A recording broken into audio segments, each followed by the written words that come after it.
আসসালামু আলাইকুম এভরিওয়ান, চলে এলাম আরও একটা পিঠার রেসিপি নিয়ে। আশা করছি আজকের এই পিঠার রেসিপিটা আপনাদের কাছে ভালো লাগবে। আজকে আমি আপনাদেরকে তৈরি করে দেখাচ্ছি নারকেলের ভাজা পুলি পিঠা।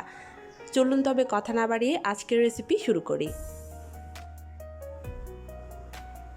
নারকেলের ভাজা পুলি পিঠা তৈরি করবার জন্য আমি প্রথমে চুলায় পুরটা তৈরি করে নিচ্ছি। তার জন্য এখানে 2 কাপ পরিমাণ নারকেল কোড়া নিয়ে নিয়েছি, আর নারকেলগুলোকে আমি এভাবে লম্বা মতো কুড়িয়ে নিয়েছি। তো চুলাটা এখনও ধরাইনি। এই পর্যায়ে সুঘ্রাণের জন্য দিয়ে দিচ্ছি 2 টুকরো দারচিনি আর 1 টুকরো তেজপাতা।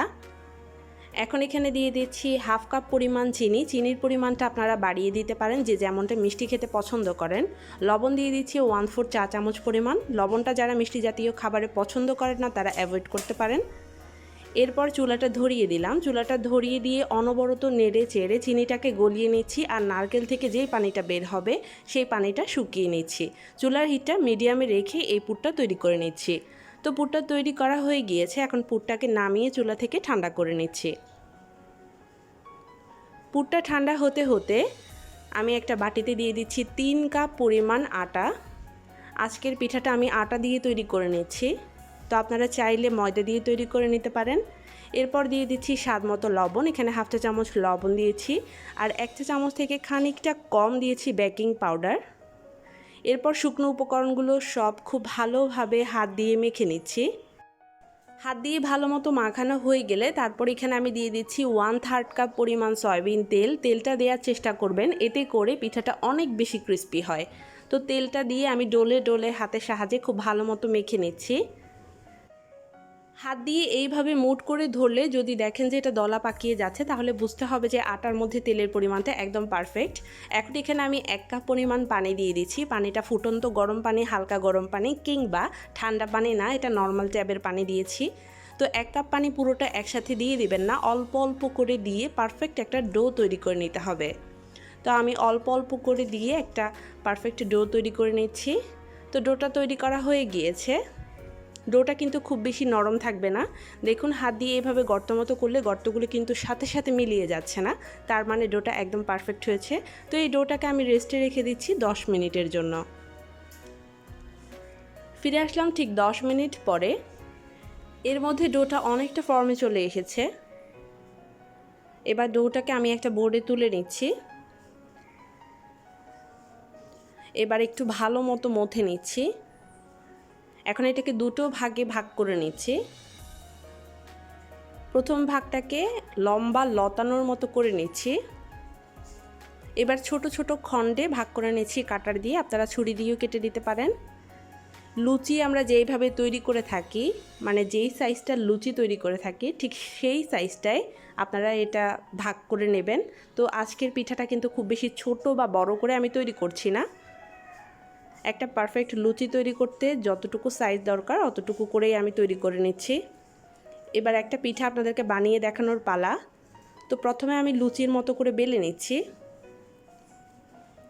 সামান্য পরিমাণ আটা ছড়িয়ে আমি এটাকে বেলে নিয়েছি। দেখুন এটা কিন্তু খুব বেশি পাতলা বা মোটা না, একটা রুটি যে এরকম পুরুত্ব থাকে ঠিক সেই রকম পুরুত্বেই আমি এটাকে বেলে নিয়েছি। এরপর 1 চা চামচ পরিমাণ নারকেল দিয়ে দিয়েছি। নারকেলটা দিয়ে এবার আমি পিঠার ভাঁজটা করে নিলাম।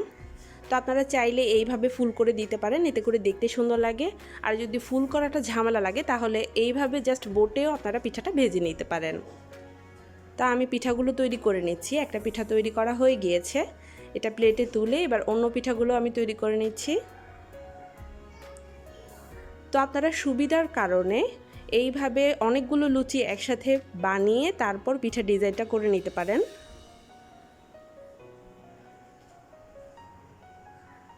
তৈরি হয়ে গেল আরও একটা পিঠা। তো আমি বেশ অনেকটা পিঠা তৈরি করে নিয়েছি। এবার চলে যাচ্ছি চুলে এগুলোকে ভাজবার জন্য। এগুলো ভাজতে হতে হতে অন্য পিঠাগুলো আমি তৈরি করে নেব। অপরদিকে চুলে একটা ফ্রাইং প্যানে পর্যাপ্ত পরিমাণ সয়াবিন তেল দিয়ে তেলটাকে হালকা গরম করে নিয়েছি। তেলটা কিন্তু খুব বেশি গরম করা যাবে না। তারপর চুলার হিটটা লো থেকে সামান্য পরিমাণ বাড়িয়ে রেখে একে একে কয়েকটা পিঠা আমি এখানে দিয়ে দিলাম, যে কয়টা পিঠা এখানে ধরে। তো পিঠাগুলো যখন দেখবেন ফুলে উপরের দিকে অর্থাৎ তেলের উপরে ভেসে উঠেছে, তখন এইভাবে উল্টে পাল্টে দিতে হবে। চুলার হিটটা বাড়িয়ে যদি আপনারা পিঠাগুলো তৈরি করতে যান তাহলে দেখা যাবে যে পিঠার উপরে কালার এসে গিয়েছে ঠিকই, কিন্তু ভিতরে কিন্তু এটা কাঁচা রয়ে গিয়েছে, আর এটা সংরক্ষণ করাও সম্ভব হবে না। তো আমি অনবরত উল্টে পাল্টে এগুলোকে আমার পছন্দ মতো কালার করে নিচ্ছি। পিঠাগুলো তৈরি হয়ে গিয়েছে, দেখতে পাচ্ছেন খুবই সুন্দর গোল্ডেন ব্রাউন কালার চলে এসেছে। এবার তেল থেকে ঝেড়ে আমি একটা বাটিতে পিঠাগুলো তুলে নিচ্ছি। তো সবগুলো পিঠাই এইভাবে তেল থেকে উঠিয়ে বাটিতে তুলে নিতে হবে, আর অবশিষ্ট যে পিঠাগুলো রয়েছে সেগুলো ঠিক এইভাবে আমি ভেজে নিচ্ছি। সবগুলো পিঠা ভাজা হয়ে গিয়েছে, দেখতে পাচ্ছেন খুবই সুন্দর কালার এসেছে। এবার একটা পিঠা আপনাদের সাথে ভেঙে শেয়ার করার পালা। এই পিঠাগুলো দেখতে যেমন সুন্দর, খেতেও অনেক বেশি মজার। পিঠাগুলো বানানোর পদ্ধতিও খুবই সহজ। আজকের এই পিঠার রেসিপিটা আমি শিখেছি আমি আমার মায়ের কাছ থেকে। আশা করছি আপনাদের কাছেও এই পিঠার রেসিপিটা খুবই ভালো লেগেছে। একটা পিঠা ভেঙে দেখিয়ে দিচ্ছি। এই পিঠাগুলো অনেক বেশি ক্রিস্পি হয়। তো আপনারা এই পিঠাগুলো যে কোনো এয়ারটাইট বক্সে রেখে সংরক্ষণ করতে পারেন অনেক দিন পর্যন্ত। আমার এই রেসিপিটা কেমন লেগেছে জানাতে ভুলবেন না। রেসিপি সংক্রান্ত কোনো তথ্য জানতে চাইলে অবশ্যই কমেন্ট বক্সে কমেন্ট করতে পারেন, আমি উত্তর দেওয়ার চেষ্টা করব। আমার চ্যানেলে অনেকগুলো পিঠার রেসিপি রয়েছে, ডেসক্রিপশনে লিংক দিয়ে দিব, আপনারা চেক করে নেবেন। সবাই ভালো থাকবেন, সুস্থ থাকবেন, আল্লাহ হাফেজ।